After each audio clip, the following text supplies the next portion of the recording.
sama-sama belajar. Jadi nggak ada yang harus malu ya sama temennya atau sama siapa.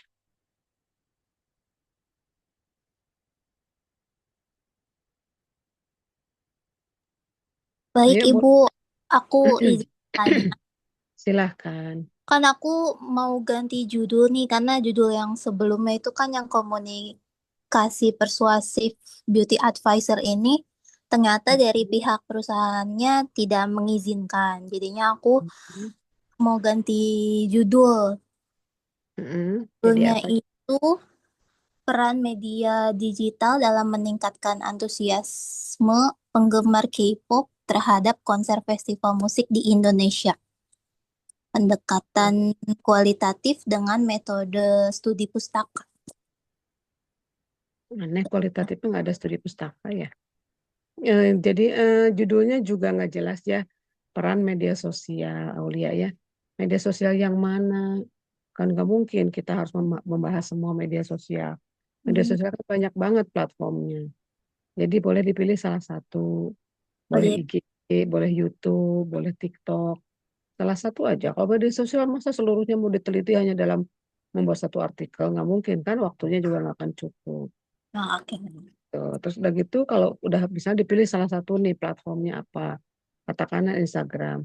Instagram juga yang mana gitu. Jangan semuanya. Instagram juga ada ribuan akun atau jutaan mungkin ya. Kalau followersnya juga banyak. Jadi pilihlah akun siapa, punya siapa yang memang dia banyak kontennya itu banyak berkaitan dengan K-pop tadi ya. Oh, oke. Gitu. Baik. Jadi jangan jangan terlalu luas. Kalau karya ilmiah mah harus spesifik ya. Jadi Oke, misalnya baik. peran konten konten apa tuh biasanya kan itu kan kalau isinya kalau untuk menarik minat konser tentang apa tuh isinya? Promosi atau tentang Iya, apa? lebih ke promosi. Jadi And langsung sales. aja jangan pakai peran langsung aja promosi konten YouTube Anu gitu. Promosi konten IG-nya si Anu gitu. Si IG-nya apa nama IG alamat IG-nya ya? Oh iya, Dalam oke. dalam meningkatkan minat apa penonton dalam meningkatkan minat menonton konser K-pop di Indonesia gitu. Hmm. Jadi spesifik banget, nggak boleh luas-luas sih. Oke, baik, Ibu. Hmm. Terus nggak itu apa kan Anda mau men-tracer menggali juga kontennya ya, Mm-mm. konten quality ya. Terus sejauh mana kekuatan kontennya itu benar nggak ya mempersuasi konten Hmm. kepersuasinya. Terus nanti minat menonton konsernya dilihat dari apa? Bahwa itu bisa menarik minat konser dilihat dari komentarnya atau subscribe-nya atau apanya. Iya, dari subscribe-nya. Nah, dari subscribe-nya atau dari komentarnya. Nah, itu tuh harus berarti kan itu ditelusuri ya, bukan hanya studi pustaka. Tapi kan Anda mengamati, mengamati akunnya, mengamati kontennya, memetakan juga subscribe-nya seperti apa atau komentarnya positif negatifnya. Itu studi kasus ya, bukan studi pustaka. Jadi metodenya kualitatif, pendekatannya studi kasus gitu. Ya. Oke, Ibu. Jadi kalau kualitatif itu, saya jelaskan dulu ya, Ya. metode kualitatif, pendekatan kok. Jadi gini, mulai dari paradigma dulu dalam metode itu ya. Nanti setelah paradigma baru ada metode. Metode itu secara garis besar ada dua. Ada metode kualitatif, ada metode kuantitatif. Hmm. Nah nanti di dalam metode kuantitatif dan kualitatif itu ada turunannya lagi, mau pakai studi apa, atau pendekatan apa. Nah, misalnya di kualitatif itu ada studi kasus, studi etnografi komunikasi, ada studi fenomenologi, studi interaksi simbolis gitu loh. Jadi ada studi-studinya ya. Nah, kalau untuk kuantitatif itu metode kuantitatif ada metode apa? Ada metode deskriptif, ada metode korelasional, ada web analisis atau uji regresi, ada studi eksperimental, studi kuasi eksperimental gitu loh. Jadi yang ketukar-tukar menentukan metode dan pendekatan atau studi ya Oh, oke, baik, Ibu. bisa dipahami ya. Ya, Sekarang paham. saya tanya. Tahu nggak apa bedanya metode kuantitatif dengan kualitatif? Untuk bedanya, Hmm. Yang lain juga boleh jawab ya. Ada Sekar di sini, ada siapa nih Adi. Silahkan boleh, nggak harus tahu Ulia yang jawab. Yang lainnya kita diskusi nih ya. Sebab saya ingin tahu pendapat teman-teman di sini ya, pendapat saudara tentang metode kuantitatif dan kualitatif bedanya apa. Supaya nanti nggak rancu ya. Kayak tadi tiba-tiba kualitatif tapi tinjauan pustaka gitu. Yang tinjauan pustaka itu deskriptif ya. Studi pustaka itu di deskriptif, bukan di studi kasus, bukan bukan kualitatif gitu. Ya, ayo siapa ada yang bisa jawab? Ayo dong, kan harus bisa ngerti bedanya kuanti dengan kuali dan studi-studinya apa yang mau dipakai untuk menulis artikel ya.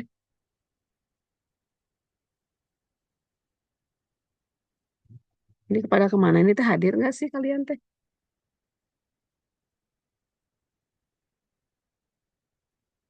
Coba open open cam coba. Ini kan mestinya yang butuh saya kan Anda ya. Jadi Anda yang harus open cam. Ini kok jadi kayak yang saya yang butuh Anda ya?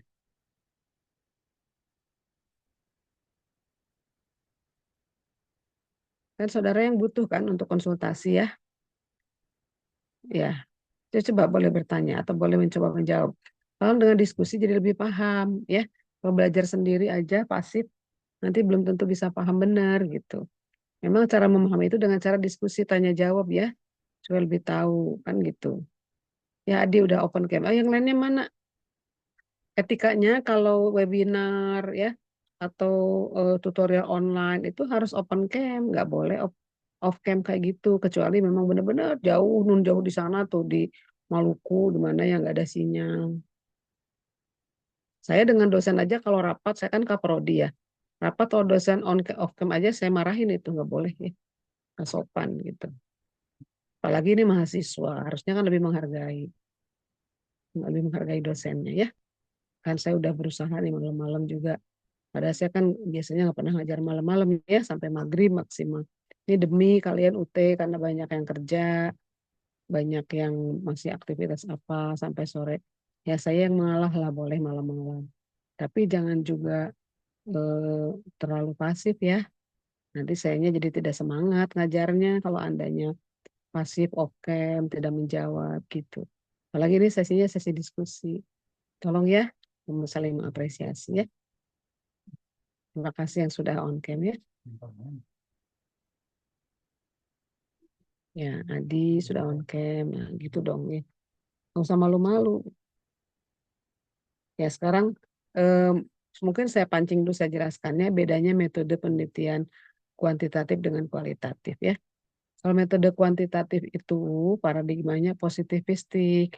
Jadi paradigma positif itu artinya suatu keyakinan bahwa fenomena komunikasi itu bisa dijelaskan dengan hubungan sebab akibat. Ya, jadi kalau misalnya ada sebuah peristiwa komunikasi terjadi, selalu dicari ini pasti ada penyebabnya. Ya, misalnya fenomenanya apa? Fenomenanya ini motivasinya kuat banget nih. Ini daya belinya, pembeliannya meningkat. Nanti dicari penyebabnya. Oh, ini penyebabnya kalau pembelian meningkat, ini kemudian asumsi mungkin promosinya hebat nih gitu. Jadi dicari penyebabnya selalu ya, deterministik hubungan sebab akibat dicari penyebabnya, maka kemudian ditelitilah setelah dicari, diasumsikan ya diduga akan ada pengaruh dari promosi, baru ditulis asumsi itu dalam bentuk judul ya. Misalnya hubungan antara promosi dengan minat beli gitu kan, atau pengaruh promosi terhadap minat beli itu namanya eh, positivistik, berarti metodenya kuantitatif. Jadi menguji kekuatan komunikasi, efeknya menghasilkan apa gitu ya. Jadi setiap komunikasi diasumsikan pasti akan ada efeknya. Apa itu komunikasi pemasaran, komunikasi bisnis, komunikasi politik.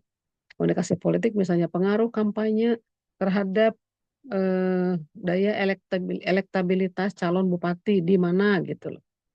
Kayak gitu ya. Jadi selalu setiap kegiatan komunikasi dianggap punya efek, punya pengaruh yang kuat.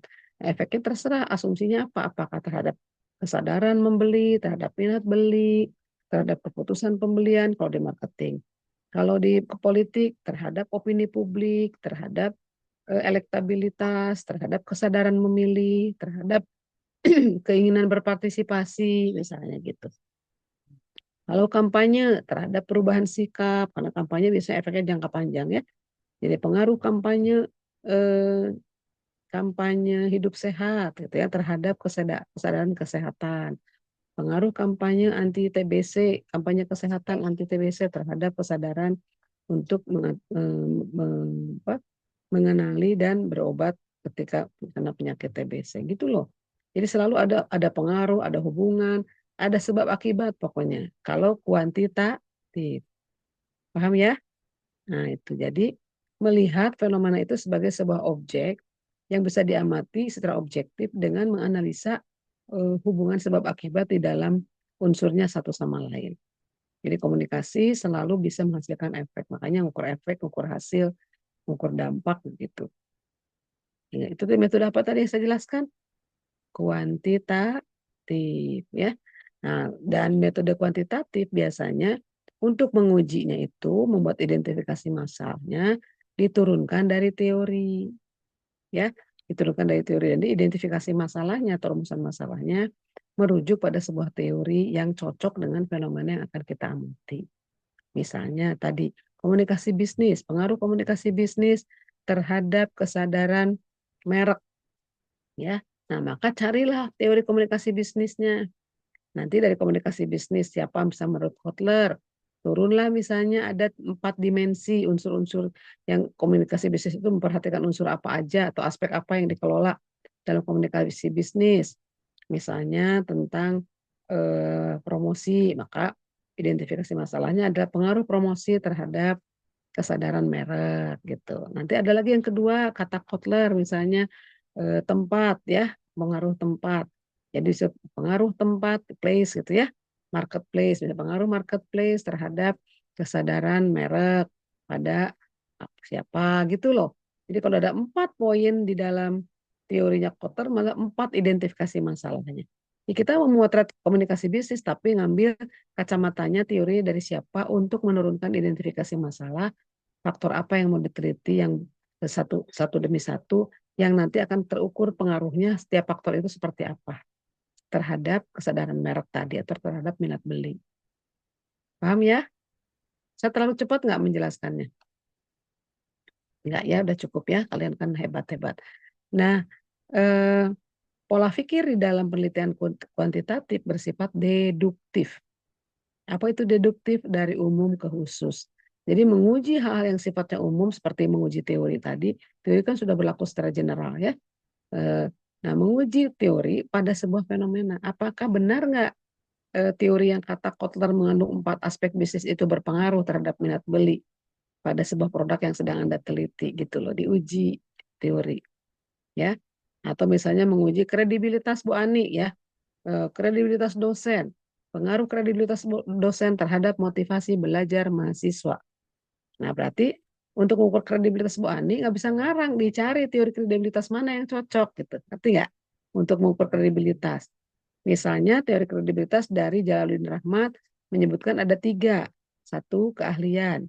2, daya tarik. 3, kedipercayaan. Maka nanti identifikasi masalahnya berarti pengaruh keahlian Bu Ani sebagai dosen terhadap motivasi belajar mahasiswa. Yang keduanya pengaruh ke daya tarik Bu Ani sebagai dosen terhadap motivasi belajar mahasiswa. Yang ketiganya pengaruh kedipercayaan Bu Ani sebagai dosen terhadap minat terhadap motivasi belajar mahasiswa. Jadi 3 masalahnya. Karena dari teori kredibilitasnya juga 3 aja kalau mengukur kredibilitas itu. Paham nggak? Kalau teori yang dipakai dari Jalaluddin Rahmat. Saya mau memakai teorinya Kelman, ya teori fungsional Kelman. Nah, Kelman menyebutkan ada 5 dimensinya. Tapi lihat dulu, apakah teori Kelman itu cocok dipakai untuk menguji hubungan antara kredibilitas Bu Ani dengan motivasi belajar mahasiswa. Dicek tuh dimensinya. Kalau tadi yang dari Jalaluddin Rahmat, misalnya kebetulan cocok ada 3, tiga-tiganya ada di Bu Ani, keahlian, kedipercayaan, sama daya tarik. Sekarang kalau Kelman itu kan ada Karisma, ditambah karisma ya, selain daya tarik keahlian dan kedepannya ada karisma dan ada kekuasaan. Nah sekarang Bu Ani punya kekuasaan enggak? Oh enggak ada, berarti nggak cocok pakai teori Kelman. Ngerti nggak? Nah Bu Ani punya karisma enggak? Oh enggak, berarti nggak cocok pakai teori Kelman. Gitu, jadi teori juga dipilih mana yang paling cocok dengan kondisi fenomena yang sedang kita teliti. Ya, nah jadi karena teori kredibilitas juga banyak, sama teori komunikasi bisnis juga banyak tadi kan, mana yang mau dipilih gitu loh. Apakah bauran pemasaran, apakah teori promosi. Jadi untuk penelitian kuantitatif harus kuat di teorinya dulu. Karena teori itu yang akan dipinjam oleh teman-teman, oleh saudara-saudara untuk menguji hubungan sebab akibat dari fenomena yang sedang diteliti. Ya, nanti tentang variabel Y-nya, minat belajar, motivasi belajarnya, cari teori tentang motivasi belajar. Jadi karena kalau kuanti mah serba harus bisa diukur kan di kuanti. Kuanti berarti jumlahnya harus ada terukur. Kredibilitas harus ada ukurannya. Motivasi belajar harus ada juga ukuran, ukur motivasi belajar pakai apa. Nggak bisa sembarangan nanya ngukurnya kuesionernya, betul nggak? Nanti kan alat ukurnya dituangkan dalam kuesioner. Nah, cari teori motivasi belajar dari siapa? Dari McLean kah? Ya, apakah dari kan banyak ya, dari Maslow kah misalnya, atau dari siapa tuh satu lagi tuh yang tentang motivasi belajar, kok saya lupa. Pokoknya cari deh teori yang mana, nah itu yang paling cocok gitu loh. Nanti cari yang paling cocok. Nah, yang paling cocok motivasi belajar, maka itu nanti akan dijadikan alat ukur untuk mengukur pakai kuesioner gitu loh. Kuesionernya bisa dalam bentuk G-form kalau sekarang ya. Kalau terhadap followers kan biasanya kan pakai DM dikirimlah G-form gitu. Kalau zaman dulu kan kuesionernya pakai kertas disebarin ya. Kalau sekarang mah enggak ya, pakai G-form aja. Paham ya? Itu kuantitatif. Satu-satu nih sebelum saya ke kualitas. Supaya nggak ketukar-tukar. Saya soalnya melihat masih banyak yang tertukar antara kuantitatif dengan kualitatif. Ya. Nah, kalau menurut beberapa buku meskipun beda ya, ada metode deskriptif. Studi deskriptif. Studi deskriptif itu masuk ke mana sih? Masuk ke kuantitatif apa ke kualitatif? Karena kalau deskriptif mah tidak mencari hubungan sebab akibat, hanya menjelaskan aja, mendeskripsikan aja, ya. Di datanya bersifat deskriptif. Nah, kalau menurut Burhan Bungin, menurut Sugiono, deskriptif itu masuknya metode kuantitatif. Jadi metode apa? Kuantitatif. Tapi ada beberapa buku yang menyebutkan metodenya kualitatif, tapi studinya deskriptif. Ada yang seperti ini, deskriptif ini memang setengah-setengah, ada yang bilang dia masuknya kuanti, ada yang masuk ke kuali gitu loh. Nah, jadi tinggal yang mana aja yang Anda rujuk, yang penting ada rujukannya. Kenapa deskriptif jadi kayak banci, masuk ke kuanti, masuk ke kuali? Karena deskriptif itu si wawancaranya, si apa bisa pakai wawancara datanya itu, ya. Dan daftar wawancaranya itu bisa diturunkan dari teori juga. Bisa juga menyebarkan kuesioner kalau deskriptif itu. Tapi dia tidak menguji pengaruh, tidak dua variabel, dia hanya satu variabel. Paham nggak? Misalnya hanya memetakan potret kesadaran brand di kalangan mahasiswa, gitu ya. Eh, Potret kesadaran merek apa ya, salah satu merek lah sebut ya, merek Anu gitu ya, di kalangan mahasiswa. Jadi hanya memotret kesadaran merek di kalangan mahasiswa aja, berarti kan satu variabel. Nah, kalau satu variabel biasanya itu deskriptif. Tapi tetap yang namanya kesadaran merek itu harus merujuk dari teori untuk diturunkan menjadi kuesioner atau wawancaranya. Kalau nggak nanti nanya nanya kesadaran merek, nanyanya pakai apa gitu. Benar nggak? Mengukur kesadaran merek itu pakai apa? Kan harus ada alat ukurnya tetap dari mana? Dari teori. Makanya tetap masuknya kuantitatif meskipun datanya bersifat deskriptif karena nggak pakai hitungan kayak statistik kayak korelasioner kan tadi. Kalau sebab akibat kan pakai hitungan statistik ya. Kalau deskriptif nggak pakai hitungan statistik, datanya data cerita aja, cerita dari responden atau isian kuesioner dari responden. Responden kuesionernya bisa bisa tertutup, memilih atau bisa terbuka. Nah, poin-poin dalam kuesionernya itu juga harus tetap dari teori diturunkan gitu. Misalnya tadi hanya ingin memotret kredibilitas para dosen di UT, kan nggak dihubungkan dengan apa-apa. Pokoknya ingin memotret aja kredibilitas para dosen UT itu seperti apa, hanya memotret aja deskriptif gitu loh. Nah, oke, berarti ditanyakan ke mahasiswa seperti apa sih kredibilitas para dosen. Cuman mengukur kredibilitas aja. Oh dia ternyata menyatakan dari 100% mahasiswa UT, 75% mengatakan kredibel karena apa, daya tariknya bagus gitu misalnya ya. Keahliannya bagus, mencapai lebih dari rata-rata 75%. Kepercayaannya bagus. Udah satu variabel aja berarti dosen-dosen UT punya kredibilitas yang baik di mata mahasiswa. Tos, weh. Tidak dihubungkan dengan variabel yang lain. Akibat dari kredibilitas itu apa? Nggak dicari gitu, ya. Nggak dicari akibatnya, hanya memotret kredibilitasnya aja. Boleh kayak gitu? Boleh. Itu namanya deskriptif. Tapi tetap mengukur kredibilitas itu diturunkan dari teori. Selama diturunkan dari teori berarti pola pikirnya deduktif. Berarti apa? Kuantitatif.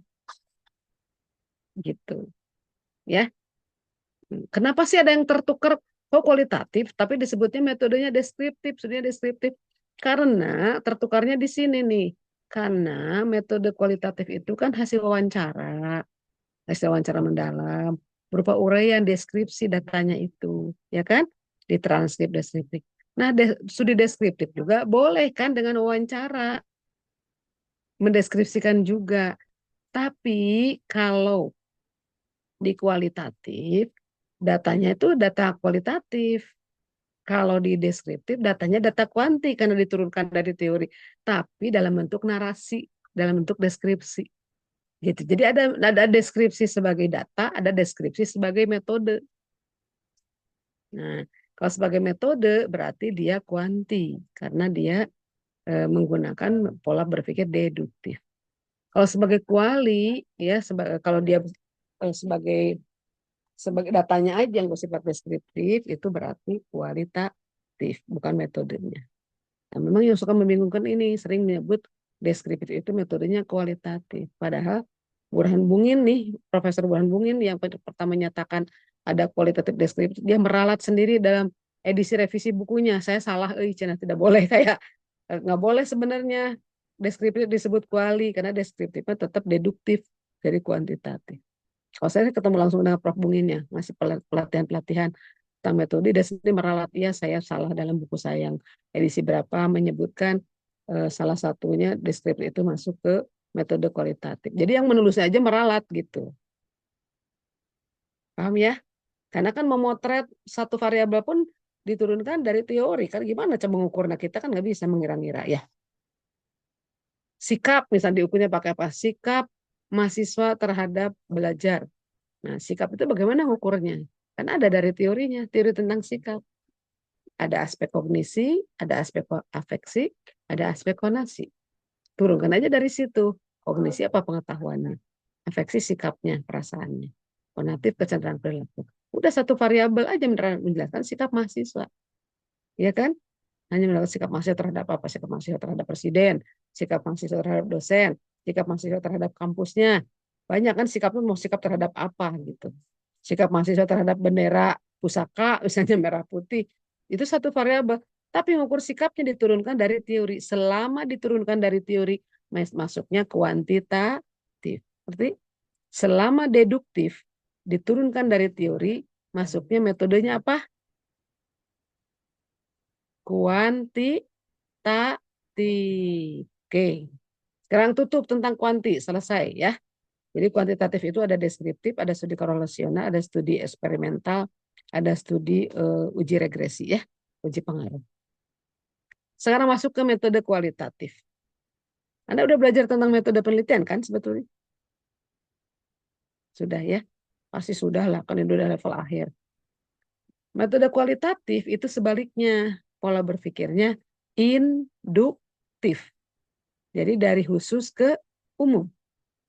Artinya, ketika saudara mencoba menggali sebuah masalah, sebuah isu, sebuah fenomena, mau diteliti, itu tidak berangkat dari teori, nggak ngukur apa-apa, nggak perlu alat ukur, nggak perlu minjem teori untuk mencari alat ukur atau membuat alat ukur, tapi betul-betul hanya menggali data yang ada di lapangan, dan itu pun sesuai dengan pendapat dan pemikiran orang yang melakukan kegiatan komunikasi itu, yang terlibat dalam fenomena komunikasi itu.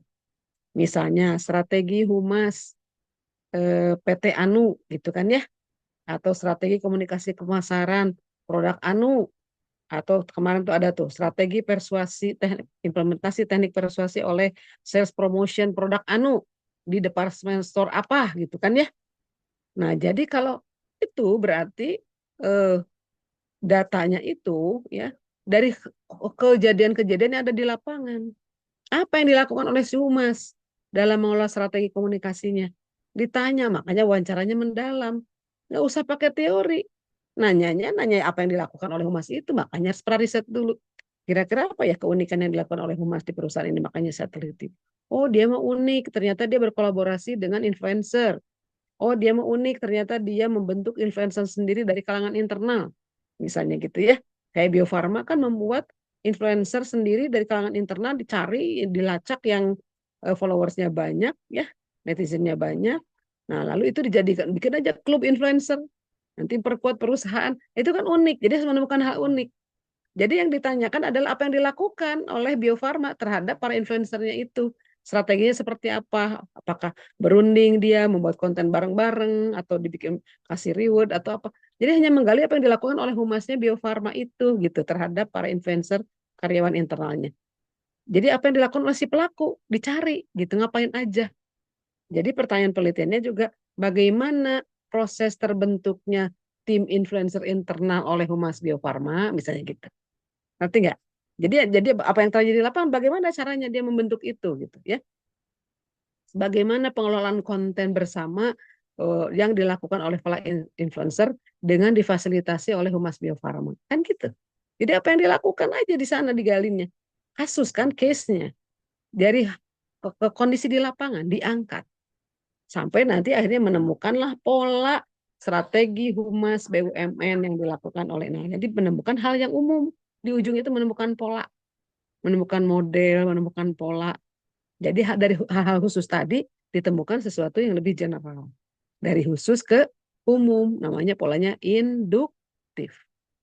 Jadi menurunkan masalah, identifikasi masalah bukan dari teori, tapi dari hasil prariset di lapangan, dari awal di lapangan teman-teman, saudara-saudara melihat ada sesuatu yang keren, yang unik, yang wow banget, yang dilakukan oleh sebuah perusahaan, sebuah kelompok sosial, sebuah organisasi, seorang tokoh atau siapapun, dia mengcreate sesuatu yang baru, kegiatan komunikasinya, sehingga bisa berhasil.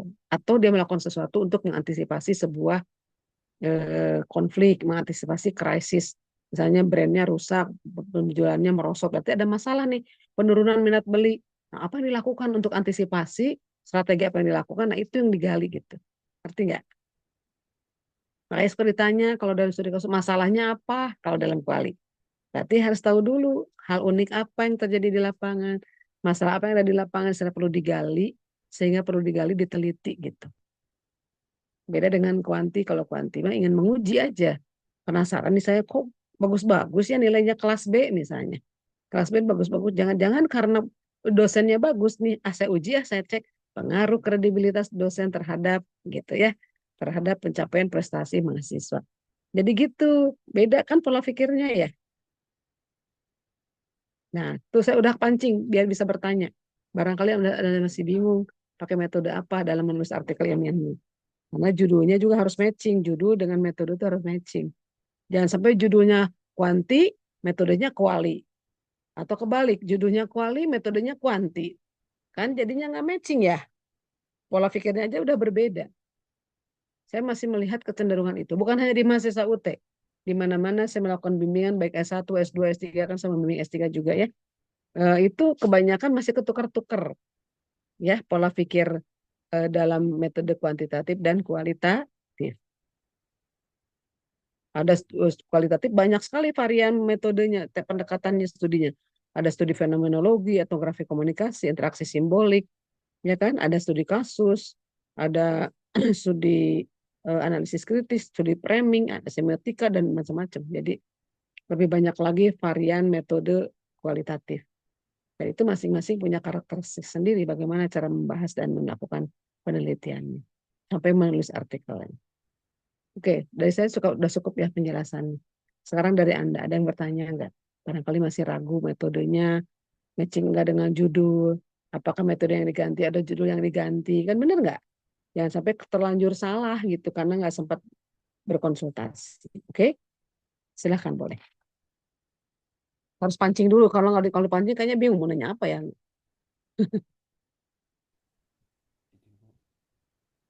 Dengar suara saya, Bu. Ya, Saya Adi Yulianto Nur Iskandar. Ini kan judul saya kan kompetensi komunikasi digital mahasiswa melalui media WhatsApp dalam mendukung proses pembelajaran. Itu masuknya metode kualitatif ya, Bu? nah ini kan apa tadi judulnya pengaruh ya apa? Kompetensi komunikasi digital Nah, mahasiswa. berarti Anda hanya memotret kompetensinya aja, memotret kompetensinya aja. Nah, itu bisa pakai studi kasus, bisa pakai studi deskriptif, bisa. Kalau studi kasus berarti Anda wawancara mendalam, memotret kompetensi apa adanya di lapangan. Kalau studi deskriptif berarti Anda pakai teori tentang kompetensi. Cari teori kompetensi komunikasi, ada dimensi apa aja, itulah yang ditanyakan. Itulah yang dipotret. Mau diwawancara, tanpa pertanyaannya, nanyanya, atau pakai kuesioner boleh. Kalau deskriptif begitu. Diturunkan dari teori. Nanya-nanyanya dan masalahnya diturunkan dari teori. Teori tentang kompetensi komunikasi. Ngerti nggak? Kalau kuantitatif. Karena ini kamu satu variabel, bisa kuanti, bisa kuali. Karena tidak ada menyebutkan hubungan, pengaruh. Jadi dalamnya itu kan hanya keterangan aja. Dalam mendukung itu kan hanya keterangan. Dalam mendukung proses. Kan susah ngukur dukungan, nggak ada teori tentang dukungan. Dukungan proses pembelajaran nggak ada. Jadi itu hanya keterangan aja. Bahwa kompetensi itu nanti akan dibutuhkan untuk mempermudah proses pembelajaran. Untuk mendukung proses pembelajaran. Itu hanya keterangan, bukan variabel Y. Ngerti nggak? Oh, berarti nanti kalau Variabel kalau wawancara berarti masuknya studi kasus ya, Bu? di kasus. Jadi wawancaranya hanya mengukur kompetensinya aja. Menggali kompetensinya sesuai dengan kompetensi di lapangannya ada apa, gali apa adanya kalau studi kasus. Nggak usah pakai teori nanya-nanyanya. Oh ya. Misalnya kamu lihat aja, oh ini kompetensi khasnya siswa di sini itu misalnya jago dalam memvisualisasikan pesan WhatsApp kepada gurunya dalam menyampaikan apa mengemas pesan tugasnya atau apakan ya atau dalam bertanya. Nah, itu berarti ditanya bagaimana cara Anda menuangkan pesan, cara Anda mengirimkan pesan tugas kepada dosen. Bagaimana cara Anda merespon pertanyaan dosen, gitu loh. Bagaimana cara Anda memberikan feedback atas tugas yang diberikan dosen, kayak gitu-gitu. Kan itu nggak usah pakai teori. Apa aja yang di lapangan. Kalau studi kasus gitu. Pilih aja salah satu, mau studi kasus kualitatif atau studi deskriptif kuantitatif. Mau yang mana? Kalau deskriptif, cari teori tentang kompetensinya. Cari teori kompetensi komunikasinya. Nanti dari teori itu ketahuan ngukur kompetensi komunikasi itu pakai apa aja. Nah, diukur pakai itu. Ngerti nggak? Mau wawancara, mau kuesioner, diukurnya pakai item-item dimensi yang ada pada teori tentang kompetensi komunikasi. Banyak kok kompetensi komunikasi, misalnya kemampuan mengemas pesan, kemampuan mendengarkan, ya banyak kok jenisnya. Kemampuan verbal, kemampuan non-verbal. Nah, itu bisa diukur pakai itu. Cari aja searching teori kompetensi komunikasi. Nanti apa yang ditanya, itu yang ditanyakan. Kalau pakai teori berarti Anda studinya deskriptif. Kalau susah dan menggali di lapangan, mendingan pakai deskriptif aja. Jadi tinggal cari teori kompetensi komunikasi. Itu aja ditanya-tanyain untuk ukurnya pakai alat itu, pakai teori itu. Ngerti nggak? Oh, baik, Bu. Terus kalau sampelnya itu, Bu, itu berarti minimal yang IPK Ini pembelajaran di mana? Di kelas atau di sekolah atau di mana? ini media WhatsApp buat mendukung proses pembelajaran sih. Ya di mana pembelajarannya di kelas mana? Pembelajaran itu kan luas banget seluruh Indonesia aja pada belajar. Pembelajaran di mana? Di kampus, Belajarnya di sekolah, di SMP, LR, di SMA. Hah? mahasiswa ya LR nih, bukan UT gitu, Bu. Mahasiswa UT. Iya. Ya berarti berarti nanti disebutkan ya studi deskriptif pada mahasiswa UT gitu loh. Nah mahasiswa UT itu kan banyak banget. Pilih dong satu angkatan aja, satu prodi aja, jangan semuanya. Ya, Oh, studi kasus pada mahasiswa prodi komunikasi UT misalnya. Nah, satu prodi aja kan ribuan mahasiswanya. UT kan belasan ribu satu prodi. Kan saya tahu di berbagai negara ada tuh, ya. Bukan hanya di berbagai wilayah. Jadi nggak mungkin kan Jadi pilih yang mana, yang suka WhatsAppan tuh yang kelas apa. Pilih satu kelas aja, kelas mata kuliah apa gitu. Ngerti nggak? Baik, Bu. Jangan merepotkan diri sendiri lah ya. Penelitian tuh nggak usah jadi bikin repot. Makanya ada teknik sampling. Teknik sampling itu ngambil sampel aja, nggak usah semuanya gitu. Kayak mau neliti cairan satu drum, kan nggak usah satu drumnya diuji semua. Diambil aja satu tube kecil. Bener nggak? Lalu diuji, udah ketahuan nanti karakteristik isinya apa satu drum itu. Sama gitu, kau mau meliti mahasiswa UT kan nggak usah seluruh mahasiswa UT-nya diambil, diteliti, diwawancara, bener nggak? Nah, cukup sampelnya aja. Sampelnya mau pakai teknik sampling apa? Kan ada cara teknik samplingnya. Samplingnya misalnya klaster. Jadi klaster tuh gini, misalnya mau ngambil seprodi komunikasi saja. Nah, prodi komunikasi kan banyak ya, ribuan. Berarti ambil hanya satu angkatan saja. Angkatannya Anda angkatan berapa ini? Saya angkatan semester 7 sih, Bu. Ya, angkatan berapa semester 7 teh? Saya lupa malah Ya, angkatan pokoknya berapa. mau per angkatan atau udah susah kalau per Oh semester ya, mah tuh. Kalau semester mah kan ada yang ngambil ke atas, ngambil ke bawah kan susah. Per angkatan. Misalnya anggaplah angkatan kalau semester 7 berarti angkatan 2022 ya. 2022. Nah, Anda angkatan 2022. Ambilnya satu angkatan aja di prodi komunikasi. Aduh, Bu, satu angkatan juga masih banyak banget. Kalau klaster gitu boleh. Oh, kalau gitu ya sudah satu angkatan diambil hanya satu mata kuliah aja. Yang suka WhatsAppan satu mata kuliah apa misalnya. Ngerti nggak? WhatsAppan biasanya dengan siapa sih? Dengan dosen atau dengan petugas UT? Dengan tendik? Atau dengan sesama mahasiswa? Kali sesama mahasiswa sih. Nah, kan berarti kan ini WhatsAppannya juga dengan sesama mahasiswa. Harus jelas, karena ini judulnya nggak jelas. WhatsAppan itu WhatsApp dengan siapa gitu. Bener nggak? Jadi nanti dijelaskan tuh di latar belakangnya yang dimaksud dengan WhatsAppan itu mohon WhatsAppan dengan sesama mahasiswa dalam mengerjakan tugas kelompok misalnya dalam kan dalam diskusi misalnya di kelas. Jadi berarti cukup satu kelas aja. WhatsAppannya dengan teman satu kelas aja. Nah, kelasnya itu yang dipilih harus berdasarkan teknik cluster sampling, ya. Jadi dari angkatan 222 diambil satu mata kuliah aja, nanti satu mata kuliah itu diambil hanya satu kelas saja. Itu namanya teknik cluster sampling. Jadi berjenjang kelasnya. Dari seluruh UT diambil hanya satu prodi, dari seluruh prodi diambil hanya satu angkatan, dari seluruh angkatan hanya diambil satu kelas, dari satu kelas diambil satu mata kuliah, dari satu mata kuliah diambil hanya satu kelas. Karena kalau satu mata kuliah juga masih banyak kelasnya, benar nggak? Diambil satu mata kuliah sampai diambil satuan terkecil satu kelas saja dari mata kuliah tertentu.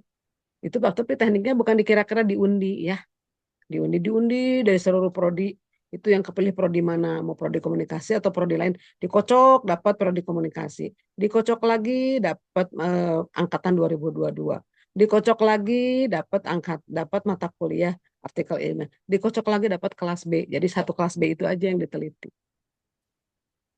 Kalau Ngerti nggak? pakai purpose sampel boleh nggak sih, Bu? Itu purposifnya biasanya untuk kualitatif. Oh, kualitatif. Mm-mm. Kecuali, tapi ini kalau studi deskriptif masih bisa sih purposif. Jadi purposif itu tahu nggak artinya apa? Jangan sampai Kayak nggak tahu lagu ada teknik tujuan purposif. kayak gitu kan, Bu. Tujuan langsung ke Eh, itunya, ya, milih jadi sendiri. memilih sampel yang sesuai dengan tujuan peneliti. Tujuan peneliti ingin apa? Ingin memotret kompetensi komunikasi mahasiswa dalam berWhatsApp, ya kan?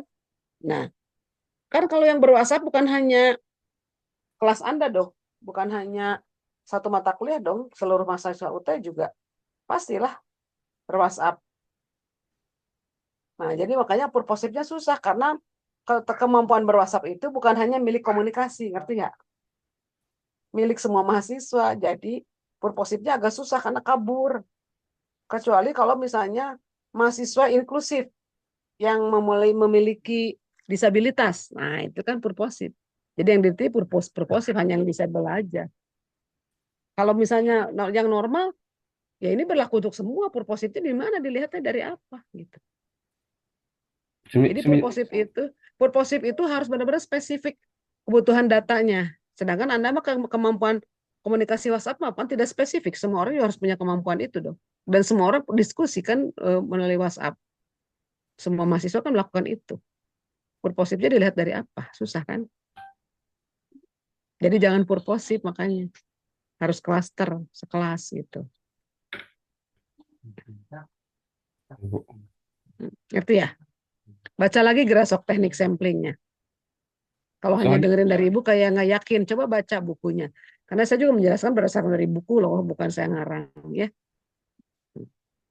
kan kemarin kan udah tanya Bu. Nah, tadi apa minimal kan 5 orang waktu kemarin dibilangnya gitu.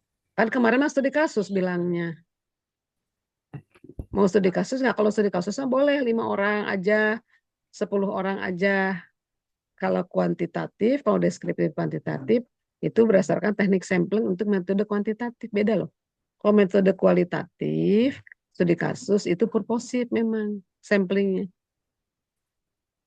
Makanya tadi saya tanya mau kuantitatif, mau kualitatif, mau studi kasus, mau deskriptif. Karena beda.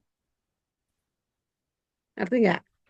Kalau studi kasus, itu boleh dipilih purposif. Yang punya kasus aja, yang punya kasus, kelas yang punya kasus khusus, kelasnya tuh membutuhkan kompetensi komunikasi WhatsAppan secara khusus. Kalau enggak nanti dia ketinggalan belajarnya. Ada nggak mata kuliah yang seperti itu? Yang harus berWhatsAppan. Kalau enggak ketinggalan. Berarti itu kasus kan? Kasus bahwa di mana di kelas itu kompetensi komunikasi menjadi poin utama, instrumen utama untuk bisa lulus atau bisa lancar pembelajarannya. Itu kasus mah harus ada keunikan konteksnya itu, unik gitu. Memang kelas itu tuh harus WhatsAppan, makanya kamu harus gali kompetensinya mendukung nggak gitu. Itu kalau studi kasus. Tapi kalau hanya memotret kompetensinya aja secara umum, nggak bisa pakai studi kasus, karena ada kasusnya. Jadi kamu mau yang mana? Mau studi kasus atau studi deskriptif? Kan tadi saya tanya dari awal. Mau yang mana gitu. Kan waktu itu mah nanyanya kan baru by WhatsApp ya. Ya jawaban saya terbatas lah kalau WhatsAppan mah susah. Ya, makanya kenapa harus ada web begini supaya lebih jelas. Karena judul Anda tuh bisa dua, bisa pakai studi kasus, bisa pakai studi deskriptif. Gitu. Kalau mau studi kasus boleh tadi, boleh cuma 5 orang, 10 orang, boleh. Wawancara mendalam. Jadi tidak bisa merujuk pada teori, mencari kompetensinya. Kamu harus nentuin sendiri kompetensi itu dilihat dari apa gitu. Kalau studi kasus dan harus ada kasusnya. Harus di kelas yang memang kasusnya tuh kelasnya tuh unik, memang membutuhkan kemampuan ber-WhatsApp. Kalau enggak gagal dia studinya gitu. Kalau enggak akan lancar pembelajarannya. Studi kasus itu ya kuncinya, harus ada kasusnya. Harus ada masalahnya. Namanya juga studi kasus, benar nggak? Kalau ada kasusnya ngapain diteliti? Ya, ada satu kasus mata kuliah di mana kalau dia nggak WhatsAppan, pembelajarannya terganggu. Butuh banget ber-WhatsApp itu. Sehingga harus diteliti. Mampu nggak berkomunikasi WhatsAppan mahasiswanya? Gitu. Ada nggak kelas seperti itu di UT? Kelas yang harus WhatsAppan, nggak bisa enggak gitu. WhatsAppan dengan sesama teman. Ada nggak kelas seperti itu? kayaknya nggak ada sih Bu. Nah, kan saya khawatirnya jadi mengada-ada kasusnya. Ya kan? Makanya tetap deskriptif aja.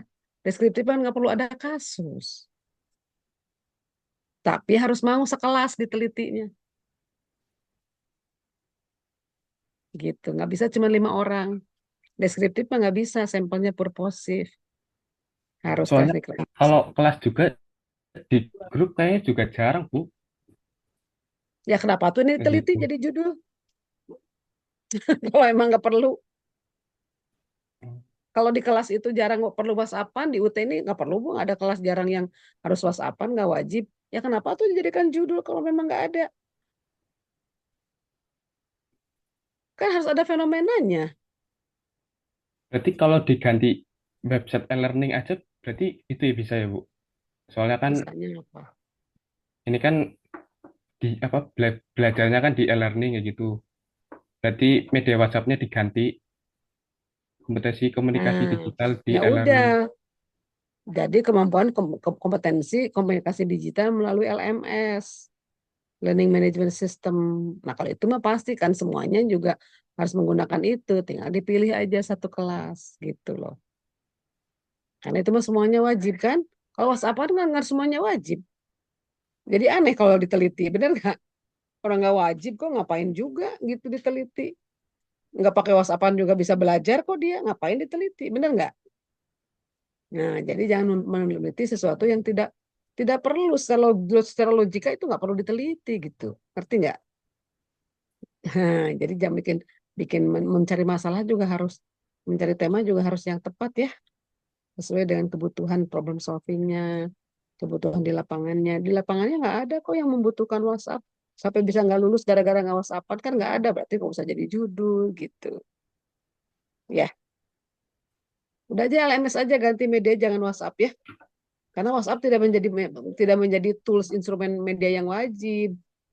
Kalau LMS kan wajib, jadi otomatis dong harus mampu dia berkomunikasi pakai e-learning. Nah itu baru, karena itu wajib, jadi perlu dikaji gitu.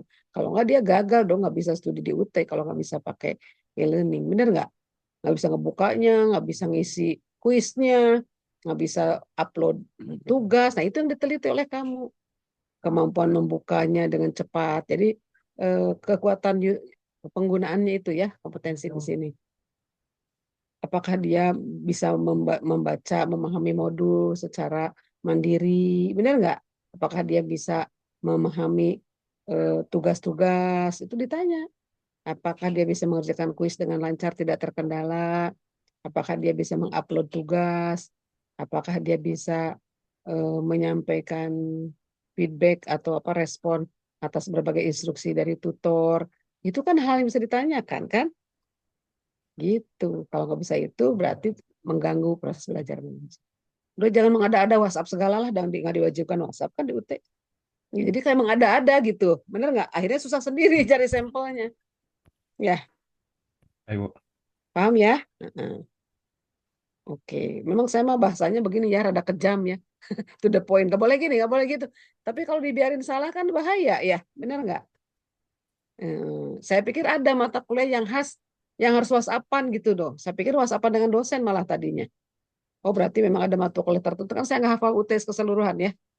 Misalnya ternyata di UT ada mata kuliah yang wajib WhatsAppan, semua tugasnya apa diskusinya pakai WhatsApp antara mahasiswa dengan dosen. Kan Anda nanyanya nggak detail kan, karena hanya lewat WhatsApp ke saya.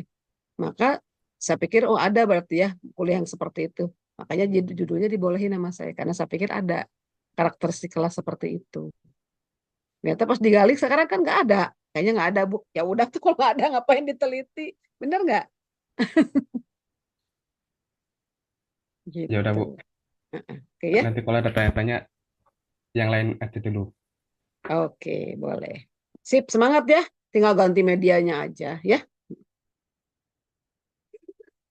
Boleh yang lain silahkan.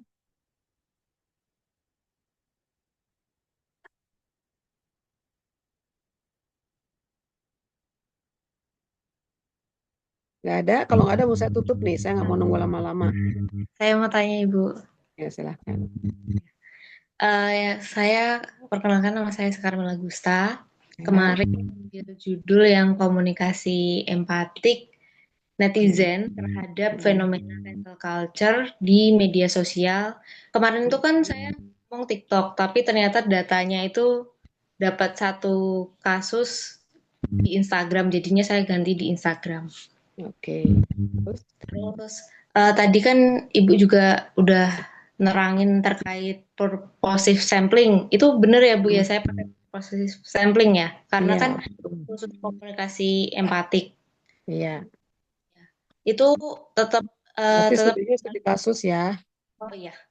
Mm-mm. Tapi tetap harus ada landasan teori dari mungkin teori yang empatik atau antar budaya seperti itu, Bu. Oh, teori mah tetap ada, tapi bukan untuk diuji, hanya untuk analisis aja. Jadi kualitatif itu maksud saya bukan menguji teori itu bukan berarti tidak harus ada teori. Teorinya ada, tapi bukan untuk diuji, bukan untuk diturunkan menjadi identifikasi masalah. Teorinya itu hanya untuk analisis fenomenanya nanti. Setelah dapat data, dikumpulin nih, komunikasi empatinya seperti apa, berapa persen, kecenderungannya bagaimana, benar nggak? Ya kan Iya. kecenderungan empatinya data yang digali nih oleh Anda diobservasi, diukur, dikumpulin datanya, dianalisis pakai teori. Jadi teori Oh, sebagai alat analisis, bukan sebagai untuk diuji. Ngerti nggak? iya. Nah, Jadi sebagai panduannya aja ya, Bu. panduan aja, panduan untuk menggali data, supaya nggak kemana-mana observasinya, bener nggak? Ya, Ya. jadi sama.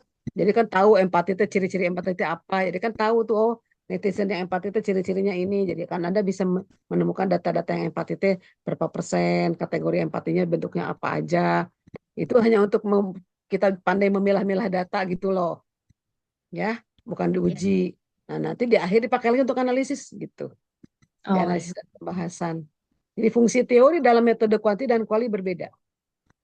Dalam metode kuantitatif, teori benar-benar harus kuat karena itulah yang akan diuji, yang dijadikan alat ukur, yang akan dijadikan kuesioner atau instrumen penelitian dalam kuanti. Jadi teorinya harus kuat. Makanya tadi kalau memang kompetensi komunikasi, cari teori tentang kompetensi komunikasinya. Harus ada, harus yakin. Dan apa poin-poinnya? Kayak tadi kredibilitas, poin-poinnya kan jelas. Benar nggak? Komunikasi bisnis, poin-poinnya jelas. Itu yang akan digali. Tapi kalau kualitatif kayak Anda, kayak empati, itu nggak usah nurunin empatinya dari teori.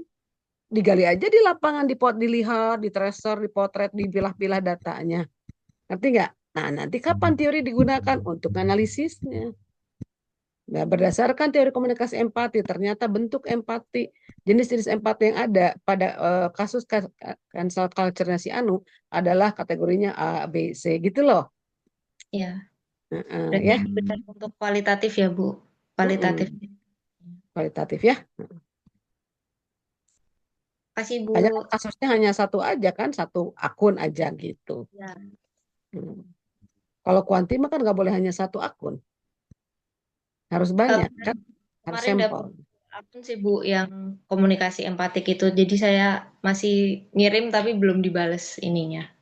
Iya, ya dicoba aja ya. Udah jelas ya. Nah, ini bagus nih nanyain tentang bagaimana fungsi teori ini dalam kuanti dan kuali, kan jadi kejawab tuh ya. Kasih, Bu. Sama-sama. Ayo ada lagi, cepet ya. Saya keburu ngantuk, soalnya saya biasa jam 9 udah tidur. Kalau lama-lama nunggu tuh jadi keburu ngantuk sayanya. Ayo cepet kalau mau bertanya.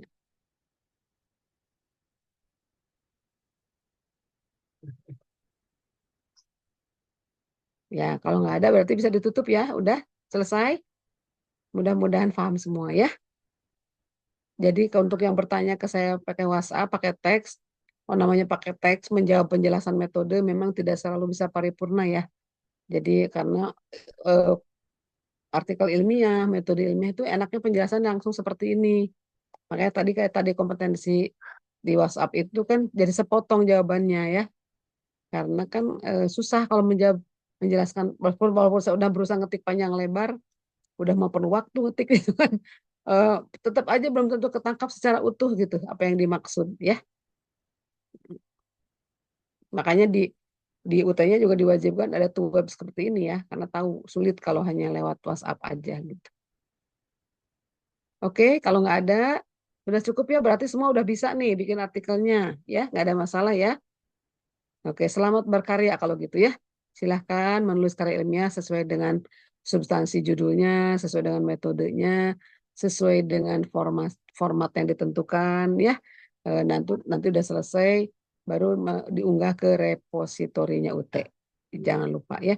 Tapi nanti kalau memang dibutuhkan tambahan sekali lagi sebelum final, mau ada yang ditanyakan, kita boleh ngadakan tuh web lagi. Walaupun yang wajibnya udah selesai, hanya 3 kali, tapi saya masih ikhlas setelah memberikan, mangga silahkan kalau perlu lagi. Tetapi jangan sampai kesannya jadi saya yang butuh. Andanya tuh susah kayak tadi ya, semuanya itu apa tuh off cam, terus diem aja, terus saya mau ngapain dong bengong gitu, nggak ada yang nanya. Padahal kan maksudnya memberikan kesempatan untuk bertanya ya. Oke, terima kasih, selamat berkarya, semoga sehat-sehat semua, lancar semua urusannya, pekerjaannya, studinya, rezekinya berlimpah dan selalu dalam lindungan Allah Subhanahu wa taala, dalam lindungan Tuhan Yang Maha Esa. Terima kasih, selamat malam. Assalamualaikum warahmatullahi wabarakatuh. Waalaikumsalam. Waalaikumsalam. Izin live ya. Ya, Ibu, terima kasih. Sama-sama.